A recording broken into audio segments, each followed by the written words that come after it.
इस कार्यक्रम के प्रसारण पुण्यार्जक हैं श्री राजेंद्र प्रसाद जैन, श्रीमती ममता जैन, श्री प्रशांत जैन, श्रीमती दिव्या जैन, पारस जैन, श्री भरत जैन, श्रीमती सौम्या जैन एवं समस्त परिवार मुंबई।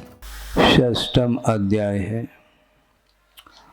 जिसमें आश्रव तत्व का वर्णन किया जा रहा है। इस अध्याय में सामान्य रूप से आश्रव तत्व का व्याख्यान होगा और सप्तम अध्याय में शुभाश्रव की मुख्यता को लेकर के वर्णन करेंगे। काय वांग मनः कर्म योग। योग का अर्थ क्या है? आत्म प्रदेशों का जो स्पंदन है उसका नाम योग है, जो कि निमित्त के भेद से वह 3 प्रकार का होता है।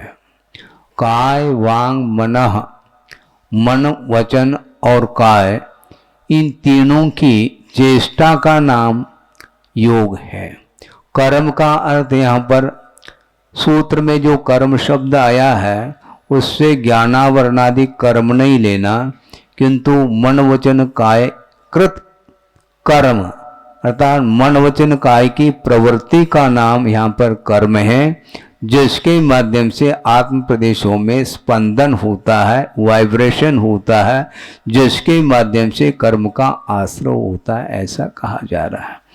हालांकि कर्म के आश्रय के लिए ये योग कारण है, किंतु कभी कभी कारण में कार्य का उपचार करके उसी को आश्रय की संज्ञा देते हैं। अग्रिम सूत्र में वह विषय आने वाला है। तो इस प्रकार मन वचन और काय प्रसंग में यहाँ पर क्रम जो रखा है, पहले मन को नहीं रखा, पहले काय को रखा, फिर वचन को, फिर बाद में मन को लास्ट में रखा। इसका आशय हो सकता है आचार्यों का, उनका जो भी हो, हमें जो समझ में आ रहा है प्रसंग में वह आपके सामने रख रहा हूँ।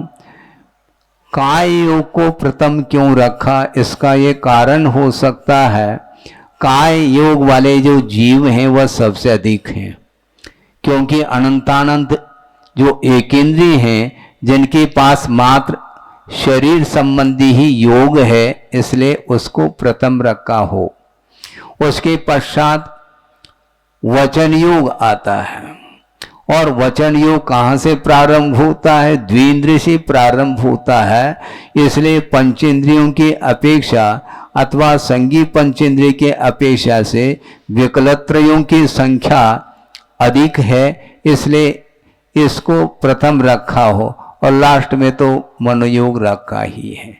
इस प्रकार काय वचन और मन की प्रवृत्ति के माध्यम से कर्मों का आश्रय होता है, जिसको योग बोल रहे हैं। आत्म प्रदेशों में जो स्पंदन है उसका नाम योग है। चेष्टाएं कम करें, क्योंकि चेष्टाएं अधिक होगी तो निश्चित रूप से आश्रव में अंतर आएगा। आश्रव बढ़ता चला जा रहा है। प्रदेशों की क्वांटिटी जो अधिक मात्रा में जो आती है या कर्म के रूप में वह परिणाम को प्राप्त होते हैं वर्गणाएं, उसमें आत्मगत चेष्टा ही एकमात्र कारण है, ऐसा कहा जा रहा है। इसलिए मनोवचन काय की चेष्टा को, उसकी चंचलता को हम कम कर सकते हैं। पूर्णता अभाव तो नहीं होगा, किंतु उस चंचलता में कमी की जा सकती है, करना चाहिए। स आश्रवः, स अर्थात वह योग ही आश्रव है, जबकि योग आश्रव के लिए कारण है, किंतु कारण में कार्य का उपचार, कभी कार्य में कारण का उपचार करके कथन किया जाता है। आश्रव का अर्थ आना होता है।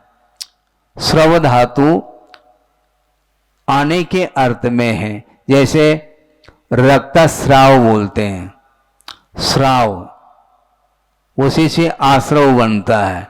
किंतु जिस प्रकार रक्त का स्राव हो रहा है, उस प्रकार यहाँ पर कर्म जो है कहीं बाहर से आ रहे हों, ऐसा अर्थ न लेकर के आचार्यों ने आश्रव का अर्थ परिणमन लिया है। यानी कर्म के रूप में परिणमन करने की योग्यता को लिए हुए जो आत्म प्रदेश पर वर्णाएं विद्यमान हैं, उनका मन वचन काय की चेष्टा के माध्यम से कर्म के रूप में जो परिणमन होना होता है, उसका नाम आश्रव है। ऐसा इसका संक्षेप में प्रासंगिक अर्थ है। शुभ पुण्यस्य शुभ पापस्य। अब आश्रव दो तरह से होता है। मन वचन काय की चेष्टा तो होती है, किंतु वह चेष्टा यदि शुभात्मक है तो वह पुण्याश्रव के लिए कारण बनती है वह चेष्टा, और मन वचन काय की चेष्टा यदि अशुभात्मक है तो वह पाप प्रकृति के आश्रव के लिए कारण बनती है।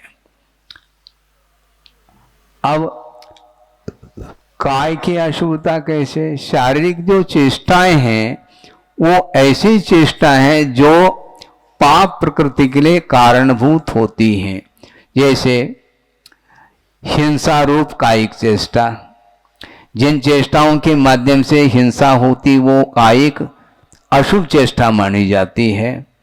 इसी प्रकार अदत्ता दान, बिना दी हुई वस्तु को लेने रूप जो कायिक चेष्टा है वह अशुभ चेष्टा मानी जाती है। और इसी प्रकार वासना के रूप में जो प्रवृत्ति होती है कायिक प्रवृत्ति, वह भी अशुभात्मक मानी जाती है। इसके माध्यम से पाप कर्म का आश्रव होता है। कोई कहता महाराज पाप कर्म से कैसे बचें? अशुभ चेष्टा से बचने का पुरुषार्थ करें तो निश्चित रूप से पाप कर्म से विराम मिलेगा। पाप कर्म का आना अथवा पाप कर्म का बंध रुक सकता है। इसी प्रकार वचन संबंधी भी अशुभ चेष्टाएं क्या होती? अनर्थ भाषण, झूठ बोलना, ये पाप है। जो असत्य बोलता है वह निश्चित रूप से पाप का बंध कर रहा है। वो बोल रहा है महाराज हम भी बोलें तो पाप बंद करना हो तो कर लो, वह कर रहा है इसलिए हम कर दें, ऐसा ठीक नहीं। किंतु वाचनिक जो चेष्टा है वो सत्यात्मक होनी चाहिए, और असत्य भाषण यदि वह करेगा निश्चित रूप से वह पाप के आश्रव से बच नहीं सकता। परुष वचन, परुष का अर्थ पुरुष नहीं, परुष अर्थात कठोर वचनों का प्रयोग करना, ऐसे वचनों का प्रयोग करना कि वह तिलमिला जाए। कठोर वचन चुभ जाते हैं कांटे से भी ज्यादा, ऐसे वचनों का प्रयोग यदि करेगा तो वह पाप का आश्रव करेगा। असभ्य वचन, वह सभ्य व्यक्ति कभी भी असभ्य वचनों का प्रयोग नहीं कर सकता, नहीं करना। ये अशुभ चेष्टाएं जो है वचन संबंधी यदि होती हैं उसके माध्यम से पाप का आश्रव होता है। इसी प्रकार मन के माध्यम से दूसरे के वध आदि के बारे में चिंतन करना, यह मानसिक अशुभ प्रवृत्ति मानी जाती है। और ईर्ष्या का भाव आना, पुरुषार्थ करो ना, ईर्ष्या क्यों करते हो? हैं? वो आगे बढ़ रहा है अच्छाई के क्षेत्र में, धार्मिक क्षेत्र में, उसको लेकर के कम से कम प्रमोद भाव जागृत होना चाहिए। किंतु प्रमोद भाव जागृत न होकर के वह ईर्ष्या करता है, उसके माध्यम से बैठे बैठे वह पाप का आश्रव कर रहा है। असूयादि भाव, असूयादि भाव का अर्थ जलन जिसको बोलते हैं, भीतर ही भीतर वह उसकी आत्मा जल रही है, वह भी अशुभ मनोयोग माना जाता है। इस प्रकार मन वचन काय की चेष्टा यदि अशुभात्मक होती है उसके माध्यम से पाप का आश्रव, और ठीक इससे विपरीत अर्थात मन वचन काय की चेष्टा शुभात्मक हो, धार्मिक चेष्टा हो, उसके माध्यम से पुण्य का आश्रव होता है। पुण्य का स्वरूप क्या है यहाँ पर बताया है पूज्यपाद स्वामी ने। जो आत्मा को पवित्र करे, आत्मगत ऐसा परिणाम जिस परिणाम के द्वारा आत्मा पवित्र हो अथवा जिन परिणामों के माध्यम से आत्मा पवित्रता का अनुभव करे उसका नाम पुण्य है।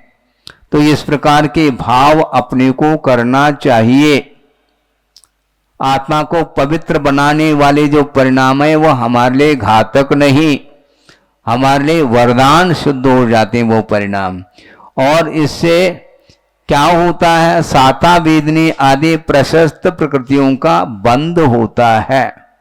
और पाप की परिभाषा बहुत अद्भुत परिभाषा दी है, उसको आप समझ लें। रक्षति आत्मानम, जो आत्मा की रक्षा करे उसका नाम पाप है। महाराज ये क्या कहना चाह रहे हैं, अभी पूरा पढ़ा नहीं हमने। जो आत्मा की रक्षा करे, किससे? धर्म से, यानी धर्म को अंगीकार करने न दे, उसका नाम पाप है। ये घुमावदार परिभाषा है। रक्षति आत्मानम शुभात धर्मात इति वा पापम। जो आत्मा की रक्षा धर्म से करता है, यानी धर्म की ओर अग्रसर नहीं होने देता, उसका नाम पाप है। जो धर्म की ओर अग्रसर नहीं हो रहा है, हम अग्रसर नहीं करा पाएंगे उसको, क्योंकि पाप कर्म का उदय है, क्योंकि पाप का आश्रय वह कर रहा है, उसके कारण ही वह धर्म से कोसों दूर होता चला जा रहा है। हम क्या कर सकते हैं? आत्मा की रक्षा हो रही है उसकी, किंतु धर्म से हो रही है। अधर्म से रक्षा होनी चाहिए। जो अधर्म से रक्षा करता है वह पुण्य माना जाता है। इस प्रकार सामान्य रूप से शुभाश्रव और अशुभाश्रव की चर्चा के रूप में यह सूत्र चला गया। अब अग्रिम सूत्र है, स्वामी की अपेक्षा से भी आश्रव में अंतर आता है। सकषाया कषायो सांप्रायिकेर्या पतयो। जीव दो तरह के हैं, एक कषायवान और एक कषाय से रहित। जो सकषायी है उसके द्वारा जो आश्रव होता है वह सांप्रायिक आश्रव माना जाता है। सांप्रायिक का अर्थ, संसार का नाम सांप्राय कहा। जो संसार के लिए कारणभूत आश्रव हो उसका नाम सांप्रायिक आश्रव है, जो कि विशिष्ट स्थिति और अनुभव को लेकर के आश्रव होता है, जिसका नाम सांप्रायिक आश्रव है। वह प्रथम गुणस्थान से लेकर के 10वें गुणस्थान तक सांप्रायिक आश्रव को माना है। उसके बाद इर्यापद जो आश्रव उसको बोलते हैं। एक समयवर्ती जो आश्रव होता है उसका नाम इर्यापद आश्रव, जो कि योग के माध्यम से होता है। और कषाय का जहां पर अभाव है वहां से प्रारंभ होता है, अर्थात 11वें 12वें 13वें गुणस्थान में जो आश्रव होता है वह एक समयवर्ती आश्रव, यानी वह कर्म आया नहीं, अनंतर समय में निकल जाएगा, वो टिकता नहीं। वो इसके लिए बहुत अच्छा उदाहरण दिया था गुरुदेव ने। मकान है किंतु उसके ऊपर छत नहीं, इस प्रकार का सीमेंटेड नहीं, वो उसके ऊपर टीन है। ऐसे इस प्रकार वर्षा होगी तो वह पानी उसमें रुकेगा नहीं, सीधा नीचे आ जाता है एक समय में। मतलब ये उदाहरण दिया है, सीधा नीचे आता है। और नीचे यदि मान लो गड्ढा है, खाई है, तो उसमें वह पानी एकत्रित होता है, उसका नाम सांप्रायिक। वह टिकता है, जो टिकता है उसका नाम सांप्रायिक, अर्थात विशेष स्थिति और अनुभव को लेकर के जो आश्रव होता है उसका नाम सांप्रायिक आश्रव है। और जो एक समयवर्ती आश्रव होता है उसका नाम इर्यापद आश्रव है। इंद्रिय कषाया व्रत क्रिया पंच चतु पंच पंच विंशति संख्या पूर्वस्य भेदा।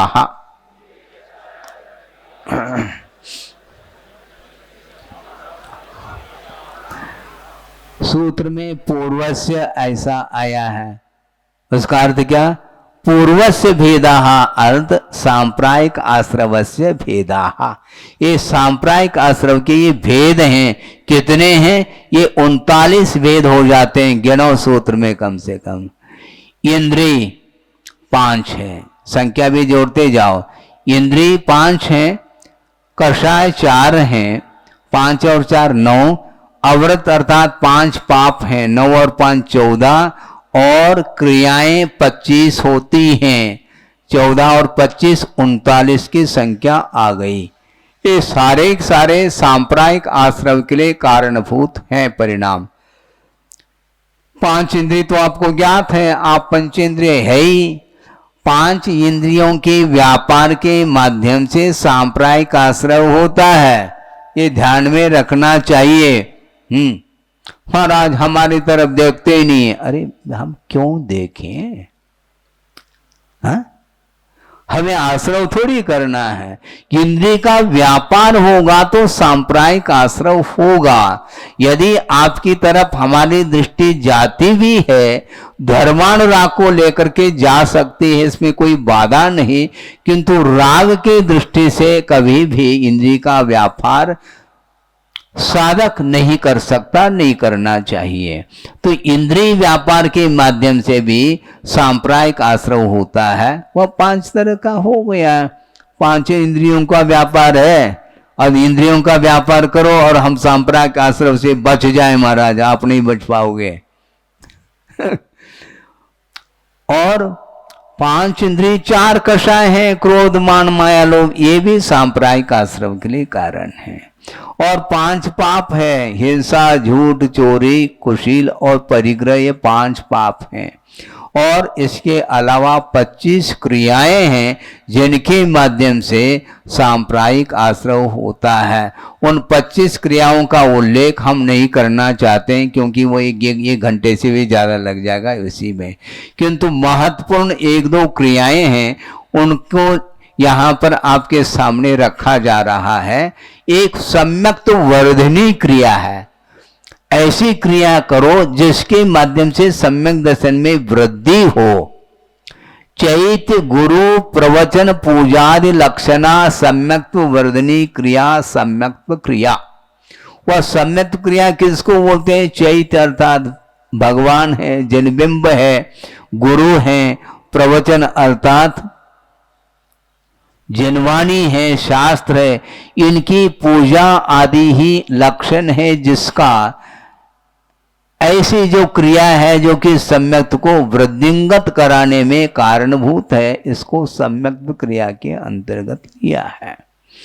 इसके अलावा एक और क्रिया है, उसको भी आपके सामने रखना चाहता हूं कि वह यह है कि यथोक्तम आज्ञाम आवश्यकादिषु चारित्र मोहोदयात् कर्तुम अशक्नुवतः अन्यथा प्ररूपणात् आज्ञा व्यापादिकी क्रिया। इससे भी अपने को हमेशा बचना चाहिए। आज्ञा व्यापादिकी अर्थात आज्ञा के उल्लंघन करने रूप क्रिया। कौन सी क्रिया है?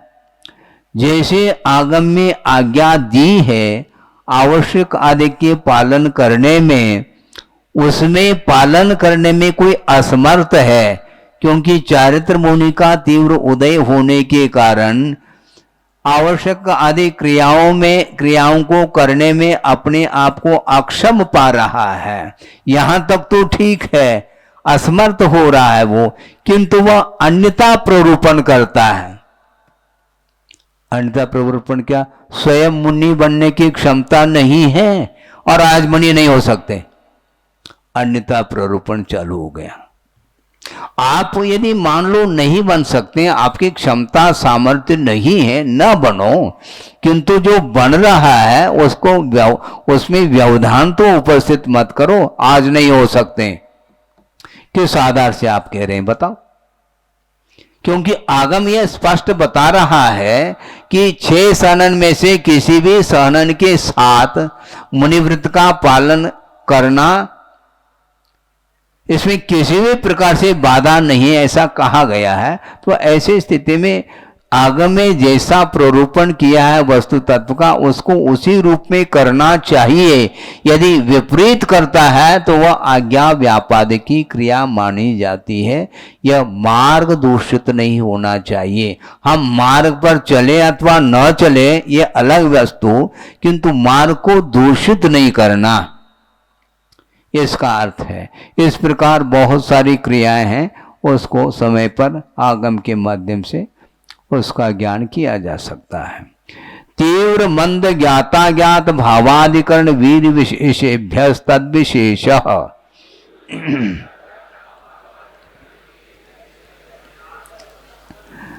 अब आश्रव में विशेषता आती है। सामान्य रूप से कषाय का उदय हो जाता है, उस समय तो आश्रव होता ही है, किंतु समान रूप से आश्रव नहीं होता, उसमें कुछ विशेषताएं आती हैं। वो क्या है? तीव्र भाव है।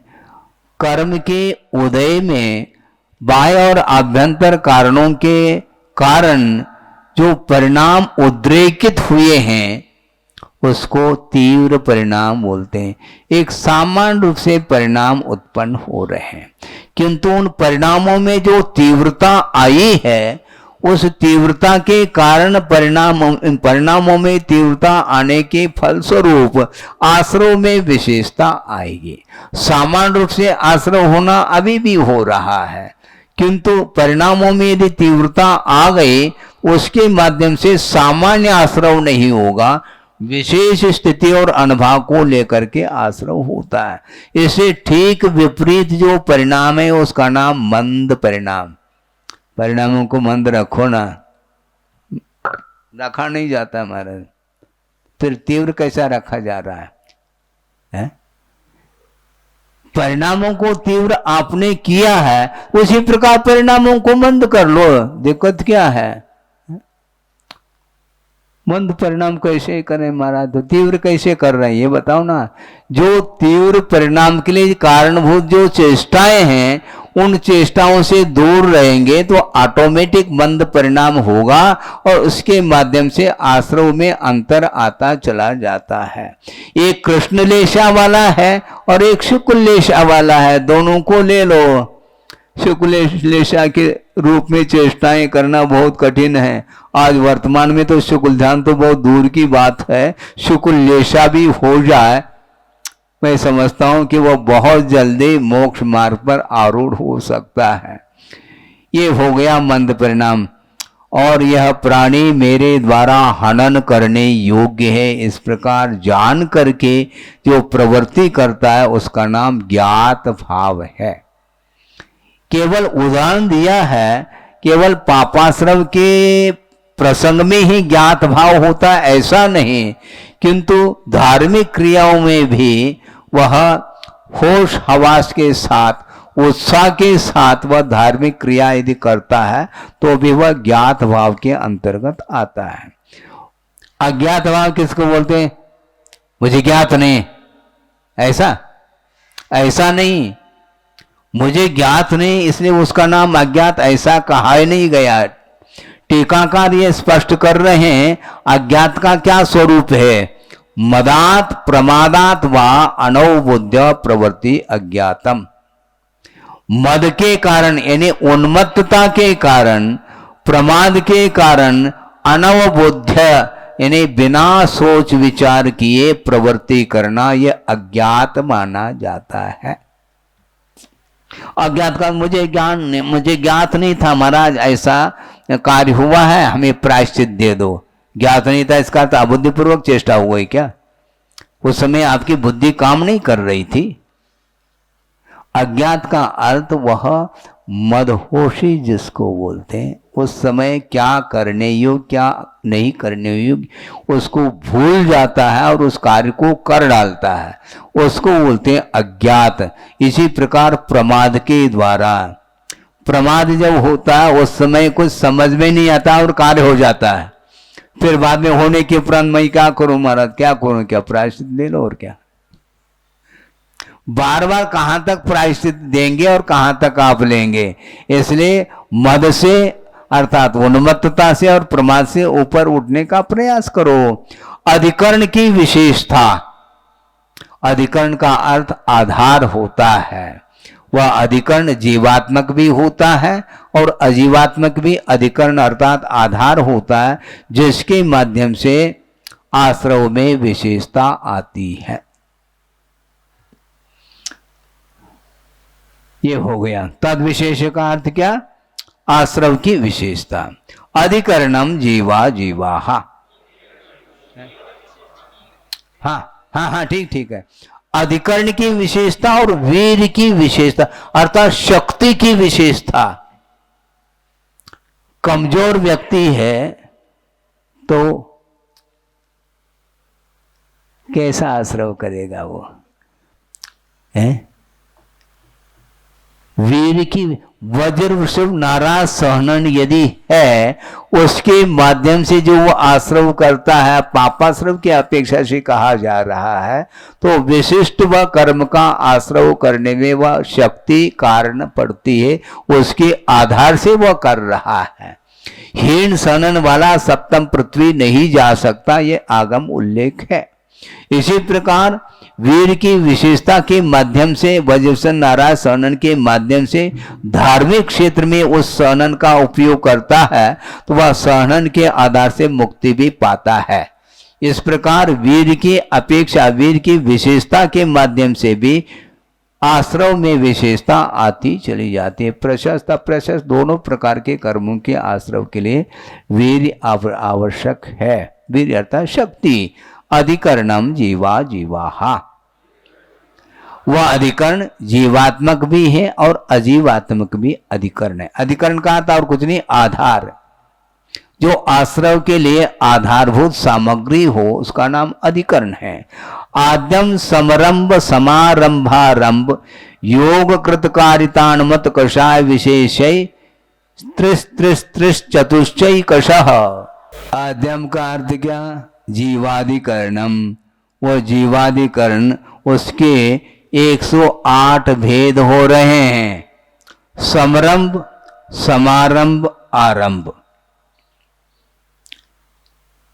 योग कृतकारित अनुमोदन कषाय और इनके माध्यम से संभ्रम समारंभ आरंभ ये 3 हो गए। संभ्रम का अर्थ क्या है? क्यों? संभ्रम का अर्थ क्या है?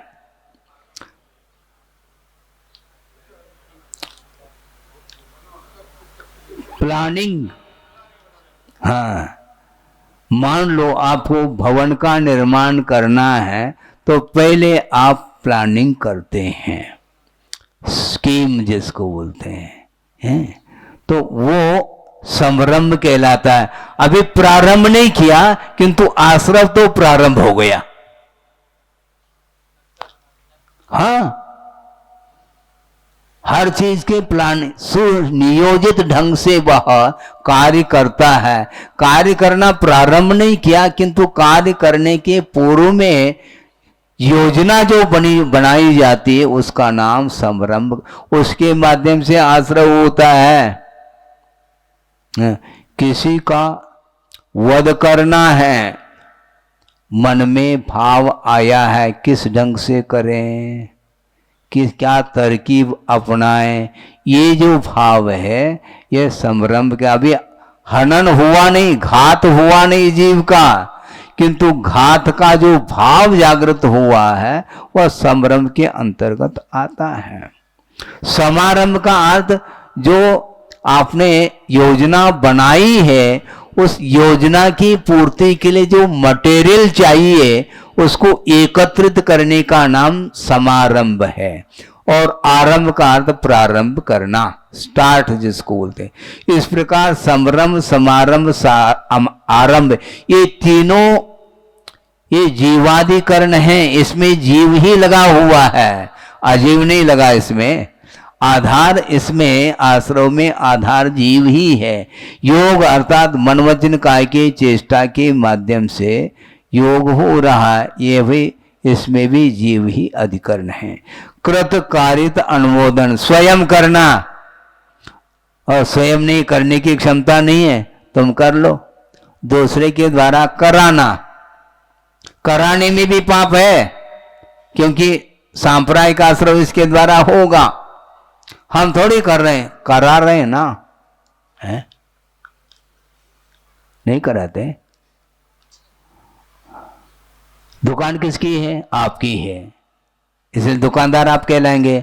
किंतु नौकर के द्वारा दुकान चल रही है तो नौकर ही पाप का भागी होगा, आश्रव का भागी होगा, और आप शांत बैठे हैं। ऐसा नहीं, हलो हलो के माध्यम से भी काम होता है, अथवा दूसरे के हाथ में अपने मोबाइल दे रखा है, वो सारा कार्य देख रहा है, आप केवल चेयरमैन, हाँ चेयरमैन का अर्थ का कुर्सी पर आप बैठे हैं, सारा का सारा कार्य दूसरे के द्वारा संचालित है।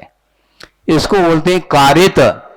स्वयं करना कृत है, दूसरे के द्वारा कराना कारित है, और कोई कर रहा है उसकी सहमति देना बहुत अच्छा कर रहे हैं। उसमें भी छठा हिस्सा नहीं, पूरा हिस्सा मिलेगा उसमें।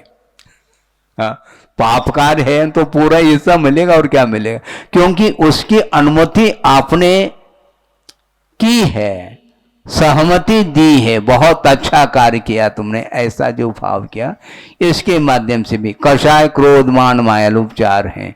इनको परस्पर में गुणित करने पर 108 की संख्या आती है। ये जीवाधिकरण के 108 भेद हैं। इसलिए गुरुदेव ने कहा था, किसी ने पूछा कि महाराज माला में 108 क्यों मणियां होती हैं, इसका कोई सिद्धांत है क्या? सिद्धांत में कहीं भी उल्लेख नहीं आता 108 का, किंतु परंपरा की दृष्टि से श्रवण के पीछे 108 जोड़ा जाता है। 108 अमुक अमुक महाराज, तो 108 का अर्थ है जो श्रमण लोग 108 प्रकार के आश्रव को रोकने के लिए जाप करते हैं, इसका नाम 108। ऐसा उन्होंने अच्छा चिंतन दिया था, वह उपयुक्त भी लगता है। ये जीवाधिकरण हो गया। निर्वर्तना निक्षेप संयोग निसर्गा द्वि चतुर द्वि त्रि भेदा परम। परम का अर्थ अजीवाधिकरण है। वो कितने प्रकार का? 11 प्रकार का है। निर्वर्तना का अर्थ निष्पादना, रचना, विशेष का नाम निर्वर्तना है। और उसके 2 भेद है, मूल गुण निर्वर्तना और उत्तर गुण निर्वर्तना। मूल गुण निर्वर्तना के माध्यम से शरीर आदि की रचना होती है, उसको मूल गुण निर्वर्तना बोलते हैं। और उत्तर गुण निर्वर्तना का अर्थ जिनके माध्यम से सांसारिक कार्य संपादित किए जाते हैं, उसका नाम उत्तर गुण निर्वर्तना। कोई लेख आदि लिख रहा है, लिखने वाला तो लेखक है, किंतु अधिकरण के रूप में पेपर है, वह अजीवाधिकरण।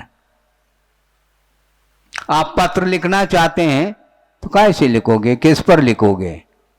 लिखने के लिए साधन तो पेन है, लेखनी है, किसके ऊपर लिखा जा रहा है, वह आधार के रूप में पेपर आ गया, तो वह अजीवाधिकरण माना जाता। तो लिखने रूप जो कार्य हो रहा है वह भी अजीवाधिकरण के रूप में आता है। भवन का निर्माण आप करते हैं, किंतु मटेरियल वह जीवात्मक है क्या अजीवात्मक है? वह अजीवात्मक है, और उसके माध्यम से आश्रव होगा। जीवगत परिणाम के द्वारा जो आश्रव हो रहा है वह जीवात्मक अधिकरण माना जाता है। और जिस आश्रव के लिए आधारभूत अजीव यदि उपस्थित है तो उसका नाम अजीवाधिकरण। उसके बिना आश्रव नहीं होगा, वह आश्रव के लिए अधिकरण है, बेस है। निक्षेप, निक्षेप का अर्थ रखना। जो कुछ भी सामग्री आपके पास है उसको आप रखते हैं। तो निक्षेप कितने प्रकार का है? 4 प्रकार का है। अप्रत्यवेक्षित निक्षेपाधिकरण, बिना देखे वस्तु को रखना, ये एक निक्षेप संबंधी भेद हो गया। और देखा तो है किंतु परिमार्जन नहीं किया। जहां पर जीव जंतु आदि होते हैं उसका परिमार्जन नहीं किया तो वह दूसरा भेद आ गया। सहसा अर्थात जल्दी जल्दी उसको रख दिया। और अनाभव का अर्थ यह है जहां पर रखना है उसका परिमार्जन तो हम कर रहे हैं, परिमार्जन करने के उपरांत जो अन्यत्र जीव गए हैं वहां पर यदि मान लो जल आदिक है तो उसकी विराधना होगी। इसलिए बहुत सोच विचार करके सावधानी पूर्वक ये क्रियाएं की जाती हैं। तो निक्षेप 4 प्रकार का हो गया। संयोग का अर्थ क्या? मिश्रण, भक्तपान संयोग है। इसमें ऐसा होता है, ये अधिकरण है, ये है भक्तपान संयोग। गरम चावल है और ठंडा दूध है, बिल्कुल मिश्रण हो गया, नहीं होना चाहिए।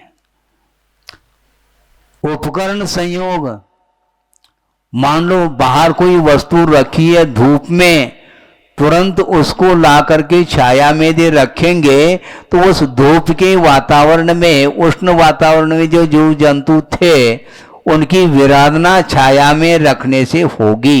और छाया के शीत वातावरण में जो रखा गया जो पदार्थ है उसको यदि धूप में रखेंगे तो उनकी विराधना होगी। इस प्रकार यह उपकरण संयोग और भक्तपान संयोग की अपेक्षा से 2 भेद। निसर्ग, निसर्ग का अर्थ वह 3 प्रकार का, मनोनिसर्ग, वचन संबंधी निसर्ग और काय संबंधी निसर्ग। निसर्ग का अर्थ संचालन, प्रवर्तन, ये अजीवादिकरण है। शरीर की चेष्टा हम कर रहे हैं किंतु चेष्टा किसमें हो रही है? शरीर में हो रही है। इसलिए वो शरीर का संचालन हम कर रहे हैं, उसमें आधार शरीर है, इसलिए वह काय निसर्ग माना जाता है। इसी प्रकार वचन की प्रवृत्ति जीव के द्वारा होती हुई भी उसमें अधिकरण कौन है? भाषा वर्गनाएं हैं, उसके माध्यम से वचन प्रवृत्ति हो रही है। इसी प्रकार मानसिक चेष्टा में भी मन का होना अनिवार्य हो जाता है, जिसको द्रव्य मन बोलते हैं। वह भी अजीवात्मक है, उसका आधार लेकर के ही चिंतन आदि करते हैं। इस अपेक्षा से वह अजीवादिकरण के रूप में आ जाता है। इस प्रकार ये 11 भेद अजीवादिकरण के हो गए। इस कार्यक्रम के प्रसारण पुण्यार्चक थे श्री राजेंद्र प्रसाद जैन, श्रीमती ममता जैन, श्री प्रशांत जैन, श्रीमती दिव्या जैन, पारस जैन, श्री भरत जैन, श्रीमती सौम्या जैन एवं समस्त परिवार, मुंबई।